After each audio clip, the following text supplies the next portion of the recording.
echo of his call. நமது ஆண்டவரும் இரட்சகருமாகிய இயேசு கிறிஸ்துவின் நாமத்தில் உங்களை அன்புடன் வாழ்த்துகிறேன். మన ప్రభువు రక్షకుడైన యేసుక్రీస్తు నామమునందున మీ అందరిని ఆహ్వానిస్తున్నాను. సంగీతం 27:14 విధமாக சொல்கிறது. కీర్తనల గ్రంథం 27వ అధ్యాయం 14వ వచనం ఇలా సెలవిస్తుంది. కర్తருக்கு కాతిరు, యెహోవా కొరకు కనిపెట్టుకొని அவரின் இருதயத்தை స్థిరப்படுத்துவார், ఆయన నీ హృదయాన్ని నిబ్బరము తెచ్చుతారు అని రాయబడి ఉంది. திடமனதாய் இருந்து கர்த்தருக்கே காத்திரு, యెహోవా కొరకు కనిపెట్టుకొని యుండుము అని రాయబడి ఉన్నది. ஜெபம் என்பதை நாம் எப்பொழுதுமே நினைக்க வேண்டிய காரியமாக இருக்கிறது. ప్రార్థన అనేది మనం ఎప్పుడూ తలుస్తూ ఉండవలసిన కార్యంగా ఉంది. ஜெபத்திற்கு பதிலாக வேறு ஒரு காரியமும் உலகத்திலே கிடையாது. ప్రార్థనకి దాన్ని మార్చే లాంటి ఒక మాట ఈ లోకంలో ఏమీ లేదు. ஜெபிப்பதற்கு ஒரு தைரியம் தேவை. ప్రార్థన చేయాలంటే మన మనసులో ధైర్యం కావాల్సి ఉంది. ஏனென்றால் எல்லா நேரங்களிலும் ஜெபித்த உடனே எல்லாவற்றுக்கும் பதில் கிடைப்பதில்லை. ఎందుకంటే ఎప్పుడు ప్రార్థించినా వెంటనే మనకు బదులు రాదు. ஆகவே சில நேரங்களில் ஜெபிக்கிற மக்களுடைய விசுவாசம் சற்று தடுமாறுவதை பார்க்கிறோம். అందుకనే ప్రార్థించే జనంలో ఎంతో మంది తడబడుతూ ఉంటారు. இன்றைக்கு நீங்கள் கர்த்தருக்கு காத்திருக்க வேண்டும். ఈ రోజు మీరు ప్రభువు కోసం వేచి ఉండాలి. ஜெபமும் கர்த்தருக்கு காத்திருக்குதலும் ஒன்று பிரிக்க முடியாத காரியங்கள். ప్రార్థన ప్రభు కొరకు కనిపెట్టి ఉండుట అన్నదాన్ని మనం వేరు చేయలేము. ஜெபிப்பதற்கு நேரம் செலவாகும். ప్రార్థన చేసేదానికి సమయం గడుస్తూ ఉంటుంది. சில நேரங்களில் அவசரமாக செய்யப்பட வேண்டிய மற்ற காரியங்களை விட்டு ஜெபிக்க வேண்டியதாக இருக்கும். కొన్నిసార్లు ఎంతో దీనికన్నా ముఖ్యమైన విషయాలు వదిలేసి మీరు ప్రార్థన చేయవలసి ఉంటుంది. ஜெபிப்பதிலே உறுதியாக இருப்பதற்கு ஒரு துணிச்சல் தேவை. ప్రార్థనలో ధైర్యంగా నిబ్బరముగా ఉండడానికి మనకు ఒక ధైర్యం కావాల్సింది. ஏனென்றால் ஜெபித்த உடனே எல்லாவற்றுக்கும் பதில் வருகிறதில்லை. ఎందుకంటే మనం ప్రార్థన చేసిన వెంటనే మనం ఎదురు చూసిన జవాబు మనకు దొరకదు. ஜெபித்த பின் காத்திருப்பதற்குரிய தியாக மனப்பான்மை தேவை. ప్రార్థన చేసేసి ఆ బదులు కోసం వేచి ఉండేదానికి మీ మనసులో ఒక ధైర్యం కావాలి. சில நேரங்களில் தாமதத்தின் காரணமாக மற்றவர்களுடைய கேலிக்கு நீங்கள் ஆளாகலாம். చాలా సార్లు ఇంకా మీ ప్రార్థన వినబడలేదని ఎంతో మంది మిమ్మల్ని హేళన చేస్తుంటారు. அதை எதிர்கொள்ளும் தைரியம் உங்களுக்கு வேண்டும். దాన్ని ఎదుర్కొనే ధైర్యం మీకు కావాల్సి ఉంది. கெத்செமனே தோட்டத்திலே பார்க்கும்போது இயேசு கிறிஸ்துவினுடைய சீஷருடைய ஜெபம் இன்மையானது அவர்களை தோல்விக்கு வழி நடத்தியது. గెత్సెమనే తోటలో ప్రభు అయిన యేసుక్రీస్తు తన శిష్యులతో వెళ్ళినప్పుడు వాళ్ళ ప్రార్థన ఎంతో తీపిగా ఉన్నింది. அவருடைய ஜெப குறைவானது, ஜெபம் மென்மையானது அவருடைய தலைவராக இருந்த போதகராக இருந்த இயேசு கிறிஸ்துவை மறுதலிக்கவும் செய்தது. వాళ్ళు సరిగ్గా ప్రార్థన చేయనందువలన వాళ్ళ బోధకుడుగా వాళ్ళని పోషించిన ప్రభు అయిన యేసుక్రీస్తుని వాళ్ళు ఎవరో అని చెప్పవలసిన ఒక స్థితి వచ్చింది. అదే நேரத்திலே இயேசு கிறிஸ்து ஜெபித்தார். అదే సమయంలో ప్రభు అయిన యేసుక్రీస్తు ప్రార్థన చేశారు. ஆகவே அவர் சிலுவையிலே வெற்றி சிறந்தார்.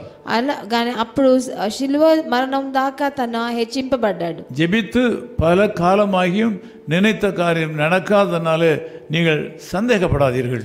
ఎన్నో సంవత్సరాలుగా మీరు ప్రార్థన చేసినా ఇంకా జరగలేదని మీరు బాధపడకండి. ஜெபத்தின் மேலுள்ள நம்பிக்கையை மாத்திரம் இழந்து விடாதீர்கள். ప్రార్థన మీద ఉన్న నమ్మకాన్ని మీరు కోల్పోకండి. இன்றைக்கு கர்த்தர் உங்களுக்கு சொல்லுகிறார், ఈ రోజు ప్రభు మీకు సెలవిస్తున్నాడు, கர்த்தருக்கு காத்திருங்கள். ప్రభు కోసం కనిపెట్టి ఉండండి. அவர் நிச்சயமாக உங்கள் இதயத்தை ஸ்திரப்படுத்துவார். ఆయన తప్పకుండా మీ హృదయాన్ని స్థిరపరుస్తాడు. நல்ல திடமனதாக இருந்து, మీరు ధైర్యంగా ఉండి, துணிச்சல் உள்ளவர்களாக இருந்து, నిబ్బరంగా ఉండి, சூழ்நிலைகளை கொஞ்சம் கூட பார்க்காதபடி, పరిస్థితుల్ని కొంచెం కూడా చూడకుండా உறுதியாய் கர்த்தருக்கே காத்திருங்கள். ప్రభువు కోసం దృఢంగా వేచి ఉండండి. அவர் உங்கள் காரியங்களை வாய்க்க பண்ணுவார். ఆయన మీకు జరగవలసిన అన్ని కార్యాలని మీకు ఆశీర్వదిస్తాడు. தாமதத்து நிமித்தமாக சில வேளைகளில் நீங்கள் உங்களுடைய விசுவாசத்தை சற்று இழந்திருக்கலாம். మీకు రావడానికి సమయం అయింది కాబట్టి ఆలస్యం వల్ల మీరు సొమ్మసిల్లిపోకండి. இன்றைக்கு அதை புதுப்பித்துக் கொள்ளுங்கள்.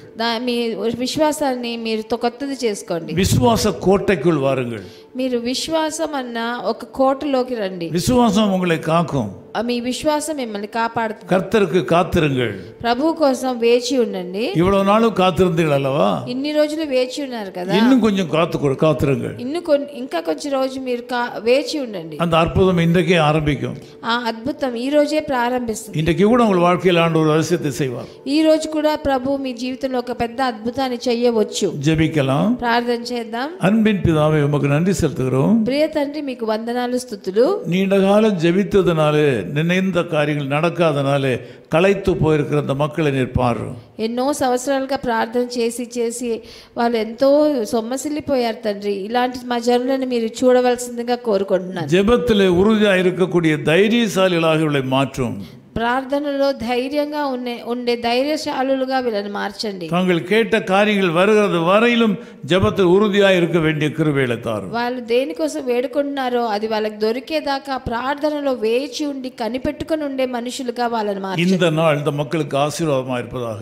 ఈ రోజు వీళ్ళకు ఒక ఆశీర్వాదకరమైన దినంగా మారని. இந்த நாளுக்கு வேண்டிய பாதுகாப்பை நீர் கொடுப்பீராக. ఈ రోజు కావాల్సిన కాపుదలని వాళ్ళకి ప్రసాదించండి. வியாதிகளுக்கும் விபத்துகளுக்கும் பாதுகாத்துக் கொள்வீராக.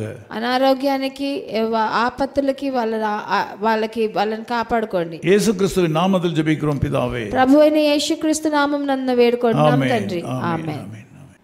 பாரிர் கெத்செமனே பூங்காவில் நேசரையே பாவியனக்காய் வேண்டுதல் செய்திடும் சத்தம் தோணித்திடுதே பாவியனக்காய் வேண்டுதல் செய்திடும் சத்தம் தோணித்திடுதே. Echo of His Call Ministries, 10 Muhammad Abdullah 2nd Street, opposite International Cricket Stadium, Chepauk, Chennai 600005, India. Phone 9144-2852-8282. Mobile phone and WhatsApp 91-98412-71858.